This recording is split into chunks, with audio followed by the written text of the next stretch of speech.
자, 다윗이 블레셋과의 전쟁에서 승리한 후에 기럇 여아림 아비나답의 집에 있는 언약궤를 수도 예루살렘으로 옮기기를 원했습니다. 다윗이 친히 이스라엘 가운데 3만 명을 뽑았습니다. 그들과 함께 바알레 유다 기럇 여아림으로 갔습니다. 새 수레에 언약궤를 실었습니다. 새 수레에 언약궤를 싣고 이동하는 모습이 어떠했을까요? 5절 말씀 보시면 다윗과 이스라엘 온 족속은 잣나무로 만든 여러 가지 악기와 수금과 비파와 소고와 양금과 제금으로 여호와 앞에서 연주하더라. 수많은 예배자들과 화려한 연주 속에서 웅장하게 그렇게 언약궤를 옮겨가고 있습니다.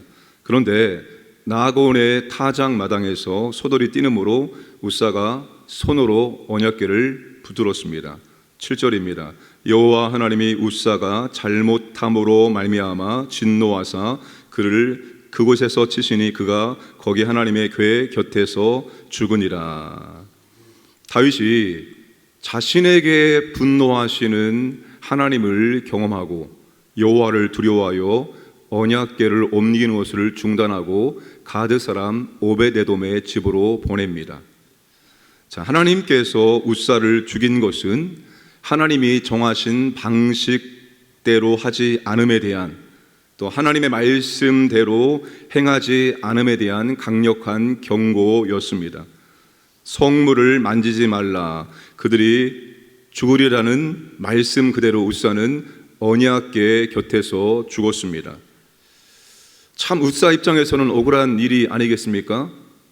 언약궤가 혹시라도 떨어질까봐 그 언약궤를 붙들었는데 하나님의 말씀대로 행하지 않음 때문에 그 자리에서 죽게 되었습니다.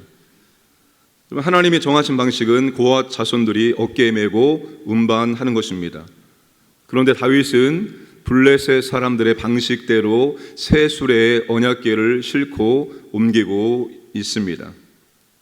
자, 하나님이 원하시는 것은 하나님이 정하신 방식대로 하나님의 말씀대로 운반을 하는 것입니다. 우리가 이 본문을 예배의 관점에서 많이 살펴보는데 하나님이 기뻐하시고 원하시는 예배가 과연 어떤 예배일까요? 화려한 연주와 성가대의 찬양이 있고 수많은 예배 참석자들과 수많은 예배 전문 사역자들이 있고 효율적인 기술과 시스템에 의존하는 예배, 그런 예배 하나님 기뻐하실까요? 여러분, 우리가 하나님 앞에 정말로 풍성하게 예배 드린다는 것, 늘 감격과 감동 속에서 예배를 드려야 됩니다. 이렇게 좋은 예배당에서 수많은 예배자들과 함께 수많은 예배 사역자들의 섬김을 통해서 이렇게 웅장하고 멋있는 예배를 드릴 수 있다는 것, 여러분 매주마다 하나님께 감사하시고 감동하시고 감격하셔야 됩니다. 불평불만할 게 없습니다. 우리에게 이와 같은 예배를 드릴 수 있는 여건 환경을 주신 하나님 아버지 진심으로 감사합니다. 늘 감격 감동 속에서 예배를 드려야 됩니다. 여러분이 농어촌 교회를 가보셨습니까? 가보셨습니까? 예배를 드려보셨습니까? 정말 하나님 앞에 수많은 예배들과 함께 풍성하게 예배를 드리고 싶어도 예배를 드릴 수 없습니다. 그런데 오늘 우리는 하나님이 이렇게 좋은 환경 속에서, 여건 속에서 늘 매주마다 찬양대의 그 놀라운 은혜와 감격이 있는 찬양을 들어가면서 좋은 시스템에서 여건 속에서 예배를 드리고 있습니다. 정말 하나님 앞에 늘 감사하고 감격하시고 감동하면서 예배를 드리셔야 합니다. 그런 감격과 감동이 안 오시면 그냥 여러분 몇 주를 그냥 개척교회 가서 예배를 드리고 오세요. 제가 허용하겠습니다. 개척교회 가서 정말로 예배가 이렇게 정말 풍성한 예배가 하나님의 은혜 가운데 드려지는구나, 그걸 좀 느끼고 오시길 바랍니다. 그래서 우리가 이렇게 좋은 여건 속에서 예배드리는 거 하나님의 은혜이구나, 정말 감사와 감격과 감동 속에서 매주마다 예배를 올려 드릴 수 있기를 원합니다. 그런데 문제는 그렇게 화려하고 멋지고 웅장하고 수많은 예배자들, 예배 전문 사역팀들, 시스템, 이런 것들이 있는 예배를 하나님께서 기뻐하시고 원하시느냐입니다. 기뻐할 수도 있고 원치 않으실 수도 있습니다. 하나님이 정하신 방식대로, 하나님의 말씀대로 드려지지 않는다면 그런 화려한 모든 것들이 의미 없습니다. 사랑하는 여러분, 하나님이 정하신 방식대로, 말씀의 방식대로 드려지지 않는 예배는 수십 년 예배를 드릴지라도 그 예배는 무의미한 예배가 될 수 있습니다. 무의미한 예배는 하나님을 만나지 못하고, 하나님의 임재를 경험하지 못하고, 하나님의 은혜와 사랑을 경험하지 못하기 때문에 변화가 없는, 삶의 변화가 없는, 인격의 변화가 없는 그런 예배를 드리게 될 수 있다는 것입니다. 우리가 그것을 아비나답과 오베데돔을 통해서 확인할 수 있습니다.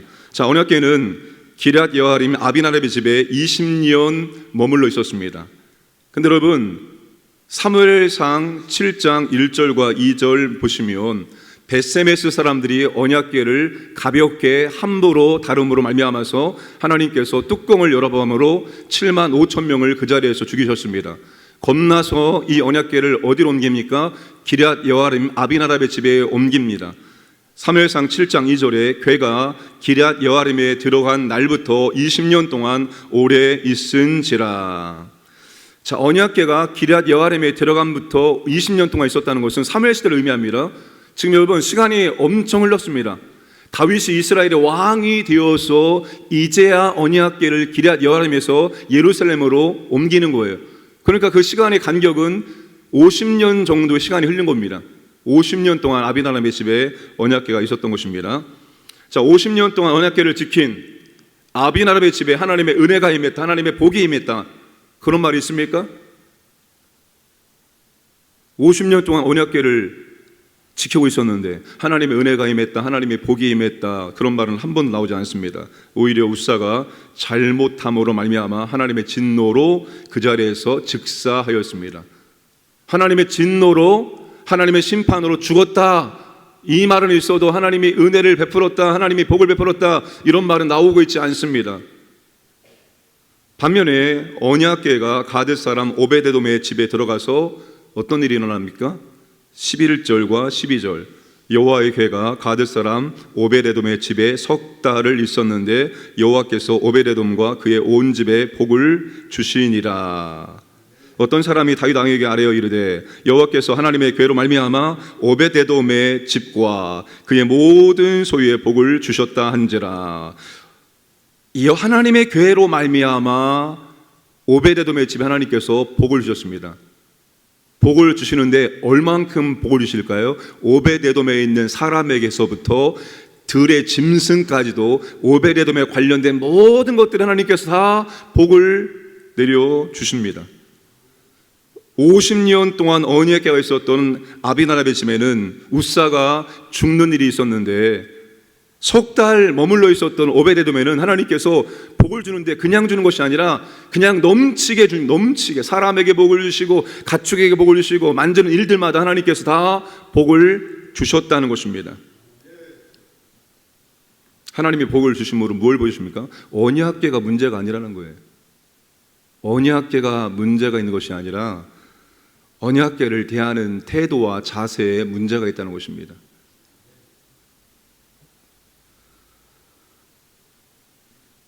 여러분, 다윗은 하나님의 임재를 상징하는 언약궤를 새로운 수도 예루살렘에 옮김으로 그의 왕조의 힘이 실리기를 기대했습니다. 여러분, 지금 이게 다윗이 언약궤를 어떤 시점에서 옮기고 있습니까? 지금 다윗이 이스라엘의 왕이 되어지고 다윗이 하는 일마다 하나님의 은혜가 임하고 복이 임하고 승승장구하는 그런 가운데 다윗이 화려하게 멋지게 진짜 어깨에 힘주고 아주 당당하게 언약궤를 옮기고 있다가 지금 이와 같은 일을 경험하게 된 겁니다. 다윗조차도 이 언약궤가 목적이 아니라 수단 삼아서 그렇게 예루살렘으로 옮겨가고자 했던 것입니다. 그런데 하나님이 웃사를 죽임으로 다윗에게 무서운 경고를 하신 것입니다. 다윗의 마음 속까지 하나님께서 다 들여다보신 거예요.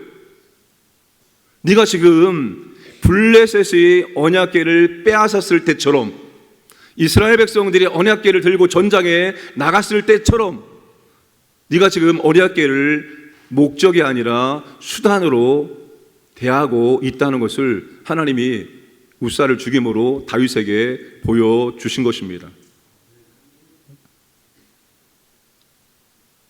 그런데 다윗이 예루살렘에 임하기를 기대했던 복이 지금 오베데돔의 집에 그대로 임하고 있는 거예요. 가드 사람 오베데돔에 하나님의 복이 임한 이유는 언약궤를 수단으로 대하지 아니하고 진심으로 목적으로 대했기 때문입니다. 여러분, 언약궤가 수단이 아니라 목적이 되어야 됩니다. 예배가 수단이 아니라 목적이 되어야 됩니다. 여러분, 하나님이 기뻐하시는 예배를 수단으로 삼는 것이 아니라 하나님의 방식대로, 하나님의 말씀대로 정말 하나님께 찬양과 감사와 영광을 올려드리는 목적이 되어야 됩니다. 다윗이 그 사실을 깨닫고 이제 말씀대로 언약궤를 옮깁니다. 그런데 여기서 중요합니다. 다윗이 말씀대로 언약궤를 옮길 뿐만 아니라 다윗이 언약궤를 지금 수단이 아니라 온전히 목적으로 대하고 있습니다. 하나님 앞에서 힘을 다하여 춤을 추었습니다. 그렇게 많았던 악기들, 화려한 연주들을 다 빼버립니다. 그 수많은 악기들이 하나도 없어지고 딱 한 가지만 남습니다. 나팔만 남습니다. 나팔. 그 나팔 하나만 남겨놓고 다윗이 여호와 앞에서 진심으로 예배하며 즐거워하며 뛰며 그렇게 나아갑니다. 그 화려한 연주, 수많은 예배자들 가운데 없었던 기쁨과 즐거움이 그 자리에 임합니다. 이것이 바로 여러분, 예배가 수단이 아니라 예배가 목적이 되고 있는 것입니다. 예배의 목적이 뭡니까? 하나님의 은혜를 경험하기 위해서 이미 하나님의 은혜를 경험했습니다. 하나님의 복을 받기 위해서 이미 하나님의 복을 받았습니다. 여러분, 예배의 목적은 그런 은혜와 복을 받아내는 수단이 아니라 예배는 목적입니다.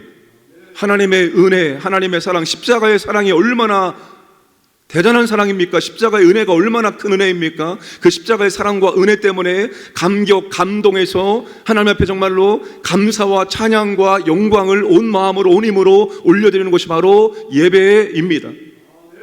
여러분, 코로나 이후에 현장 예배가 회복되지 않고 있는데 빨리 현장으로 오셔야 됩니다. 마치 여러분 지금 현재 코로나 때문에 만들어진 이 온라인 예배는 여러분 구약에 이스라엘 백성들이 하나님께서 예루살렘 성전에서만 와서 예배를 드려라, 오직 한 곳, 하나님이 정하신 한 곳에서만 예배드려라, 이 신명기에서 계속 반복되고 있는 말씀입니다. 그런데 이스라엘 백성들이 여기저기에 산당을 만들어 놓습니다. 산당이 뭡니까? 그들의 편의를 위해서 만들어 놓은 거예요. 멀리 예루살렘 성전까지 가기 어려우니까 우리가 가까운 곳에 산당을 만들어 놓고 거기서 하나님께 예배를 드렸던 것입니다. 그런데 여러분, 이스라엘 역사를 보시면 산당은 항상 부패와 잘못된 예배가 거기서부터 시작됩니다. 어쩌면 온라인 예배가 구약의 산당과 같은 역할을 우리에게 지금 해주고 있는 것은 아닌가 하는 생각이 듭니다. 그러니까 여러분, 빨리 현장으로 복귀하셔야 됩니다. 진짜 내 마음이 들어간, 내가 이 정도로 하나님을 사랑합니다, 이런 희생이 들어감에도 불구하고 하나님 앞에 나와서 예배드립니다. 여러분, 예배는 진정으로 내 희생이 들어간 것이 하나님께 표현되어야 됩니다. 하나님이 태도와 마음의 자세와 중심을 보기 때문입니다. 예배는 수단이 아니라 목적입니다. 구원하신 하나님의 은혜에 대한 나의 반응, 나의 표현, 내 마음이 들어가고 내 중심이 들어간, 내 희생이 들어간, 여러분 그런 예배를 하나님께 올려드릴 수 있어야 되는 거예요. 아비나답의 집 50년 동안 언약궤를 보관하고 있었습니다.